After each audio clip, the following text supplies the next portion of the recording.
Baik, terima kasih pemirsa masih bersama kami di dialog khusus JTV Pacitan yang membahas batik pada malam hari ini. Oke, langsung saja kita lanjut nih. Tadi kan kita juga sudah berbicara banyak nih Mbak Mas tentang batik di Kabupaten Pacitan dan juga ajang-ajang di wilayah Kabupaten Pacitan ini. Oke nih, khusus Mbak Nova. Dengan mengambil tema Gebiar Pesona Pacitan, itu kan merupakan kreativitas desainer sendiri ya Mbak ya. Eh, untuk jurinya ini kira-kira siapa saja Mbak? Oke, terima kasih. Jadi untuk juri-juri nantinya yang akan kita hadirkan itu semua yang memang udah expert di bidangnya. Jadi salah satunya ada Pak Afif Syakur. Beliau salah satu pembina dari Yayasan Batik Indonesia yang dinaungin langsung oleh Ibu Presiden RI. Terus ada Bu Arti, Ibu Arti salah satu owner dari Batik Gresik. Beliau juga salah satu pegiat batik yang ada di Jawa Timur, juga Indonesia, yang saat ini sedang mengencarkan batik di Dubai. Terus yang ketiga ada Bapak Wira selaku dari Ketua Asosiasi Pembatik Jawa Timur. Jadi memang juri-juri yang kita hadirkan nanti juri-juri yang memang sudah berkompeten di bidang tersebut. Iya, luar biasa ya Mbak juri-jurinya nih. Iya. Mbak Nova, ini apakah bisa diceritakan sedikit aja nih lomba ini kan penjuriannya itu bagaimana dan kriteria penilaiannya itu bagaimana?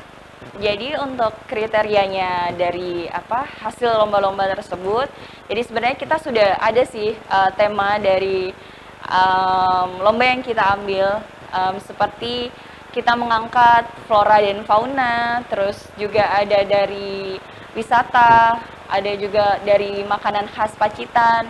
Jadi memang ketentuannya di situ yang pertama, terus yang kedua spesifikasi dari pewarnaannya, dari motifnya, dari ragam filosofi. Jadi setiap motif yang dibuat itu harus ada deskripsinya. Jadi menceritakan tentang motif tersebut seperti itu. Iya, bagus sekali ya Mbak. Jadi lebih untuk penilaiannya itu nanti akan lebih detail di Iya benar, motif dan sangat desainnya ya Mbak spesifikasi. ya. Iya. Oke. Ini Mbak, karena kan kemarin ini sudah dimulai sejak tanggal 20 September kemarin. Iya. Lalu ini untuk pendaftarannya ini dibuka sampai kapan nih Mbak? Karena Iya. kan pemirsa ini mungkin masih ada yang belum tahu nih adanya lomba kayak gini nih. Gimana Mbak? Jadi sebenarnya kemarin itu terakhir pendaftaran untuk lomba desain, tapi karena ternyata banyak sekali permintaan dari masyarakat, khususnya yang di luar, akhirnya kita perpanjang sampai dengan 5 November. Iya, luar biasa ini bagi Tuh. pemirsa nih yang ingin mendaftar nih di yang memiliki bakat desain itu bisa langsung mendaftar aja. Oke nih, langsung lanjut aja ke Pak Catur ini. Kan kegiatan ini kan melalui Zoom ya, Pak ya. Untuk penjuriannya nanti apakah ada tatap muka agar juri itu bisa menjelaskan kenapa si A ini bisa masuk, kenapa si B ini nggak bisa masuk, kayak gitu gimana nih Pak? Bisa dijelaskan? Baik, terima kasih Mbak. Jadi mungkin sedikit saya jelaskan dari awal bahwa ini nanti kejuaraannya diambil ada 6 kejuaraan, ada juara 1, juara 2, juara 3, harapan 1, harapan 2, dan ada juara favorit. Dari seluruh karya yang masuk ke panitia, jadi peserta itu mengirim melalui via online, melalui Google Form yang telah kita sediakan. Yang kedua, mengirimkan fisik karyanya beserta deskripsi dari motif yang mereka buat. Nah, dari yang mereka kirim inilah kemudian Dewan Juri akan melakukan penilaian. Pasca penilaian pertama akan dirate diambil 30 besar. Ya, diambil 30 besar untuk karya terbaik. Nah, karya 30 inilah yang kemudian akan memperebutkan juara favorit. Sambil kemudian para dewan juri juga melakukan penilaian untuk yang berhak masuk di 5 besar. Di tahap akhir nanti 6 orang peserta yang lolos sebagai 5 karya terbaik dan 1 orang favorit, ya, karya yang difavoritkan oleh masyarakat luas, ini akan mempresentasikan karyanya, ya, yang akan terjadi dialog dengan para dewan juri, lebih menggali lagi sebenarnya ide kreatif apa yang kemudian melahirkan desain baru mereka itu. Itu Mbak. Oke, untuk dialognya ini sendiri itu nanti akan langsung bertatap muka atau melalui virtual account gitu Pak? Seperti Baik, pada terima sekarang ini kan kasih. karena Ya, kondisinya pandemi seperti itu. betul sekali Mbak. Jadi melalui melihat situasi dan kondisi yang kita masih pandemi ini ya, kita akan memberikan dua opsi karena ini juga nasional begitu, artinya banyak luar provinsi Jawa Timur yang mengikuti. Jika mereka nanti berkesempatan menjadi satu dari 6 yang berhak mengikuti presentasi ya dan wawancara ini, maka kami sediakan link Zoom untuk mereka. Nah, untuk masyarakat yang di Pacitan atau di sekitarnya yang masuk di 6 besar ini, kami harapkan untuk hadir. Kita siapkan tempat, fasilitas untuk hadir menyampaikan presentasinya. Jadi ada dua channel yang bisa kita siapkan, yang bisa dimanfaatkan peserta dalam rangka mempermudah ya peserta untuk mendapatkan haknya ya untuk menjelaskan ini. Oke, sangat luar biasa ya Pak ya, karena kondisi pandemi juga. Nah, ini untuk pengumpulan hasil dalam bentuk apa Pak? Ini ada apakah bentuk soft file atau hard file atau pakai digital ataupun manual Pak? Ya, untuk proses desainnya kami memberikan kebebasan karena kami menginginkan desain terbaik, maka kami memberikan kebebasan buat seluruh masyarakat untuk mengikuti lomba ini baik digital maupun manual. Bahkan untuk satu orang juga bisa membuat lebih dari satu karyanya ya, bisa mengirimkan lebih dari satu, meskipun Dewan Juri hanya akan mengambil karya terbaik mereka.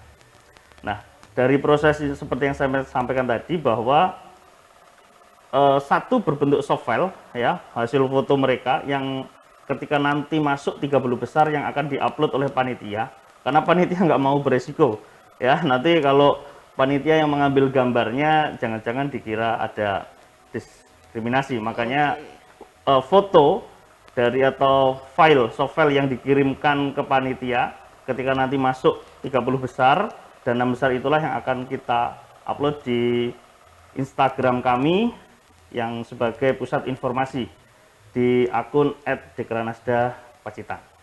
Ya, luar biasa ya Pak ya. Oke, jadi dari berbagai yang dijelaskan tadi nih Pak, keunggulan dari lomba ini tuh apa Pak? Selain untuk memajukan batik di Kabupaten Pacitan itu. Keunggulan atau yang lebih tepatnya mungkin tujuannya yang jelas ingin menggembirakan para pembatik, dan sebenarnya motif tersembunyinya itu tadi bahwa Kabupaten Pacitan menginginkan motif baru ya, terlahir motif baru yang akan menjadi kebanggaan selain motif pace. Karena kami sangat menyadari adanya potensi sumber daya yang ada di Pacitan yang sangat melimpah. Artinya tidak cukup pace saja. Bahkan kami berharap momen ini akan dilakukan oleh pemerintah daerah melalui Dekranasda secara berkala. Sehingga secara kreativitas dan mendukung industri perbatikan yang ada di Pacitan. Oke, luar biasa. Ini Mbak Nova. Tadi kan Mbak Nova ini merupakan salah satu owner Batik Puspita ya Mbak ya. Yap, Bisa dijelaskan Mbak sedikit batik di Batik Puspita itu kayak gimana gitu? Karena kan saya sendiri juga masih belum begitu paham gitu. Gimana Mbak? Oke, kalau Batik Puspita sendiri, Iya. jadi Batik Puspita berdiri dari tahun 1983. Jadi saya salah satu generasi penerus nomor 3 dari Eyang, terus ibu dan akhirnya saya gitu. Dari dulu kita konsisten memproduksi batik tulis dan cap. Terus kita mengembangkan motif-motif semenjak saya pegang. Jadi saya teruskan, saya kembangkan untuk motif, pewarnaan, dan sampai akhirnya saya mengembangkan di batik abstrak. Jadi batik abstrak itu batik kontemporer yang tidak berpola, yang biasanya mungkin ada beberapa motif yang monoton, yang mungkin kita ambil dari flora fauna, dari pariwisata, dari kayak gitu. Jadi kalau abstrak ini memang benar-benar pure, tidak berpola, target pasarnya untuk anak-anak muda. Jadi saya mau mengembangkan itu agar anak-anak muda, remaja, semua itu suka dan cinta sama batik gitu. Jadi batik hanya dipakai untuk acara formal, kerja, atau mungkin beberapa kegiatan lainnya, tapi juga bisa dipakai untuk sehari-hari, casual, kayak gitu. Iya Mbak. Nah dulu ini kan kita juga pernah nih Mbak kayak ajang batik. Ini kan baru pertama kali ya Mbak ya lomba Yap. desain batik di Kabupaten Pacitan Iya, ini dan betul. juga di wilayah nasional ini. Dulu kan ada lomba putra putri batik. Iya. Selain itu juga apa ya Mbak ya? Itu motivasinya itu gimana sih Mbak? Maksudnya kok sampai segitu inginnya kita itu baru gitu. Padahal kalau misalkan tuh kayak fashion show kayak gitu-gitu udah biasa ya Mbak ya. Ya, sebenarnya adanya putra-putri batik sendiri itu harapannya membangun kecintaan anak-anak muda terhadap batik. Jadi memperkenalkan, terus mengajarkan mereka yang memang selama ajang pemilihan itu ada karantina di mana kita mengajarkan dari dasar cara proses pembuatan sampai dengan mencari filosofi dari apa yang kita buat gitu, terus mengembangkan dan sampai akhirnya kita aplikasikan ke fashion gitu. Jadi kayak memang kita berharap dengan adanya ajang Putra Putri Batik pada saat itu membangun kecintaan anak-anak remaja terhadap batik. Iya, luar biasa nih Mbak. Karena kan di Kabupaten Pacitan ini sendiri itu sudah terkenal memiliki sejarah Iya. tentang batik Pace itu sendiri nih, dari nilai-nilai nilai-nilainya itu kan sudah benar-benar luar biasa ya Mbak ya, misalkan dari dulu dari nenek moyang kita itu kan luar biasa. Kira-kira nih Mbak, selain desain batik nanti kedepannya itu bakalan ada sesuatu hal yang ingin dilakukan lagi untuk tetap mengembangkan dan lain sebagainya kan? Kalau untuk batik sendiri, ya kita berharap batik akan tetap selalu ada, khususnya batik tulis dan batik cap. Apalagi sekarang semakin semarak ya kan, beberapa pengrajin yang memproduksi printing, yang memproduksi sablon gitu. Sebenarnya itu nggak akan jadi masalah karena memang batik itu sebenarnya bukan motif, bukan warna, tapi lebih ke proses. Bagaimana proses saat membuat itu harus ada dua bahan dasar. Yang pertama itu malam, yang kedua itu canting. Jadi proses dari batik kain yang diteteskan langsung oleh malam dan cantingnya itu. Jadi jika selama dalam proses itu tidak ada dua bahan itu tidak bisa disebut batik. Jadi kita berharap kita bisa mengembangkan itu, tetap melestarikan itu, mungkin dengan berbagai cara, misalkan nggak hanya mengaplikasikannya di fashion, tapi di home decor, di aksesoris yang bisa kita aplikasikan dengan batik, atau di kerajinan lainnya. Iya, luar biasa nih. Kalau menurut Bapak Catur sendiri ini, tadi kan Mbak Nova sudah menjelaskan tuh seperti itu. Kalau menurut persepsi Bapak Catur ini bagaimana Bapak? Kurang lebih sama ya.